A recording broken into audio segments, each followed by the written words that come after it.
Le premier jour où la vraie fille a retrouvé sa famille, elle a découvert que la fille adoptive venait d'être affamée par l'éducation. Comment pourrait-elle se laisser mourir de faim? Elle avait déjà rempli le dessous du canapé de toutes sortes de choses. Or, ses parents et ses frères pouvaient tous entendre ses pensées. Lorsque le frère a tenté d'ouvrir le tiroir sous la table basse, il a découvert qu'il était rempli de collations. Le père a immédiatement accusé la fille adoptive d'être trop égoïste. La mère, se sentant coupable, s'est empressée d'emmener sa vraie fille visiter sa chambre. Il s'est avéré que la vraie fille était une réincarnée. Dans sa vie précédente, la fille adoptive n'avait pas seulement volé l'entreprise de la famille Jeanne, elle avait finalement causé la mort de tous les membres de la famille Jeanne. Lorsque la jeune fille a rouvert les yeux, elle a découvert qu'elle était revenue à la vie le jour où son père était venu la chercher. Puisqu'elle était revenue à la vie avec ses souvenirs, elle devait trouver tous les moyens de changer le destin. Pour empêcher la fille adoptive de lui tendre un piège, la première étape était de faire semblant d'être folle. Lorsque le père, rongé par la culpabilité, a vu sa fille agir comme une folle, il s'est reproché de ne pas être venu la chercher plus tôt. Le vrai spectacle était sur le point de commencer.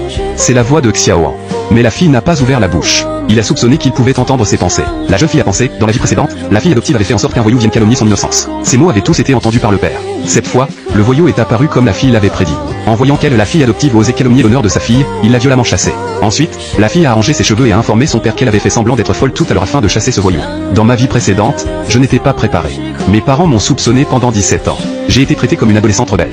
Et ils ont cru encore plus à tes provocations, me laissant incapable d'exprimer ma souffrance. C'est impossible. À ce moment-là, la mère est arrivée. Ils ont tous deux découvert qu'ils pouvaient entendre les pensées de leur fille. Ils ont décidé de ne pas ébruiter la nouvelle pour l'instant. Après tout, l'état mental de leur fille n'était pas très stable. À ce moment-là, la jeune fille a pensé, sa mère, créatrice de bijoux dans sa vie antérieure, s'est retrouvée mêlée à un scandale de plagiat, et a finalement été bannie de l'industrie. La coupable n'était autre que la fille adoptive. Mais ils pensent toujours à présent que c'est un caprice de leur fille. Alors ils disent, ses frères et sœurs l'attendent tous à la maison. Ma petite sœur chérie, attend sagement mon retour à la maison.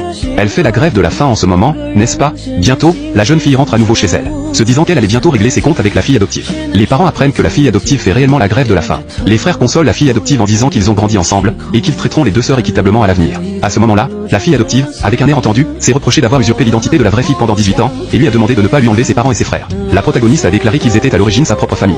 Pensant qu'une personne aussi égoïste que la fille adoptive ne pourrait jamais faire la grève de la faim. Les collations sont toutes cachées dans le tiroir.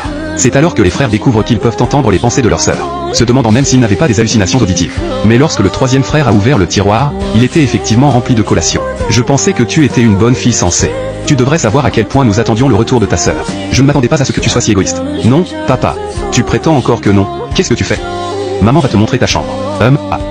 Ensuite, les parents et les frères ont fait le point, soulignant que personne ne devait en parler à l'extérieur. La mère a dit que peu importe ce qu'ils entendaient dans ses pensées à l'avenir, ils devaient faire preuve de patience. Après tout, il lui devait tant ces dernières années. L'après-midi, le père a appelé la fille pour lui présenter tout le monde. Actuellement, le frère aîné est PDG de Jiangxi. La jeune fille pensa, ce frère aîné est beau et riche. Mais bientôt, Jiangxi fera faillite.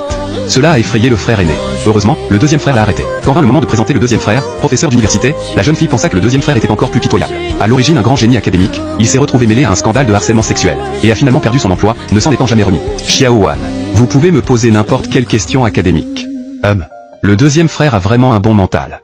Le troisième frère est un as de le sport. La fille pensa que ce troisième frère était trop crédule. Il croit tout le monde. Finalement, son doigt s'est brisé en escrime. Sa carrière de sport s'est terminée à cause de cela. Quand Madame Yang a été présentée, dans un futur proche, tu manipuleras les autres pour ruiner la famille Jeanne. Tu as aussi emprunté des prêts à taux élevés au nom de papa, le poussant au désespoir. Le soi-disant plagiat de maman a aussi été une machination de ta part. C'était juste pour me piéger, pour me discréditer à nouveau.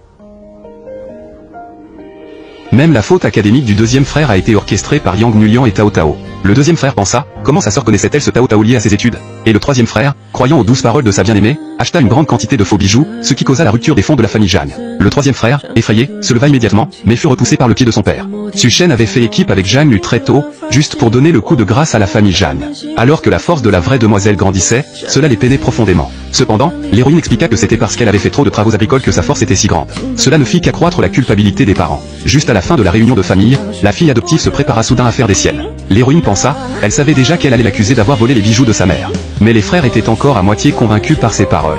Hélas, la fille adoptive allait vraiment calomnier les gens. Juste après, la fille adoptive dit que l'héroïne avait pris le collier préféré de maman. À ce moment, les expressions de tout le monde devinrent encore plus étranges. L'héroïne déclara qu'elle ne savait même pas quel était le collier préféré de maman, alors comment aurait-elle pu le voler? Mais la fille adoptive rétorqua que cela ne l'empêchait pas de le voler. On lui demande aussi de s'excuser, car ses parents lui pardonneraient sûrement.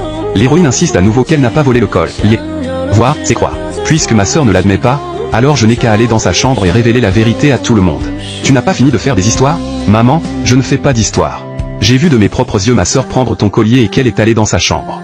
L'héroïne se lève et déclare que la vérité éclatera. Si elle n'a vraiment pas pris le collier, Que devrait faire la fille manipulatrice? La fille manipulatrice dit que si elle s'est trompée, elle lui donnerait la moitié restante de ses biens. Cependant, l'héroïne refuse. Elle veut juste que la fille manipulatrice prenne une raclée. Si la fille manipulatrice perd, elle la giflera. La fille manipulatrice accepte. S'il y a vraiment un collier, ce sera la vraie héritière qui prendra les coups. Bientôt, tout le monde monte à l'étage. Alors, ma sœur, tu vois ta fin arriver?